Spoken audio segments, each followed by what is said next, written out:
ఎన్నో జరిగినాయి. మనం ఒక 5 సంవత్సరాల్లో ఉన్నాము. నాకు ఇది కావాలంటే నాకు అది కావాలంటే ఉన్నాము. అందరికీ అన్ని సాధ్యం కాదు. పార్టీ అందరినీ గుర్తిస్తుంది. ప్రతి ఒక్కరు కూడా ఎవ్వరు కూడా మరి నాకు ఈ పదవి రాలేదు ఆ పదవి రాలేదు అనుకుంటా అందరం కూడా కలిసిమెలిసి పనిచేసి అందరం పార్టీ కోసం కృషి చేద్దాం.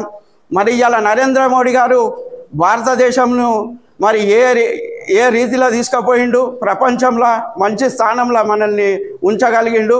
మరి ఇలా గ్రామాలలో కూడా చూసుకున్నట్టయితే ఏ గ్రామంలో చూసినా కానీ నరేంద్ర మోడీ ఇచ్చిన సంక్షేమ పథకాలే తప్ప ఈ రాష్ట్ర నాయకులు కానీ ఈ కుటుంబ పాలన కానీ ఎక్కడ కూడా ప్రజలకు ఏమి చేయలేదు.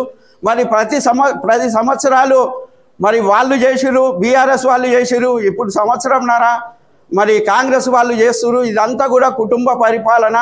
మరి రాష్ట్రాన్ని మొత్తం కూడా దోపిడీ పాలన చేసిరు.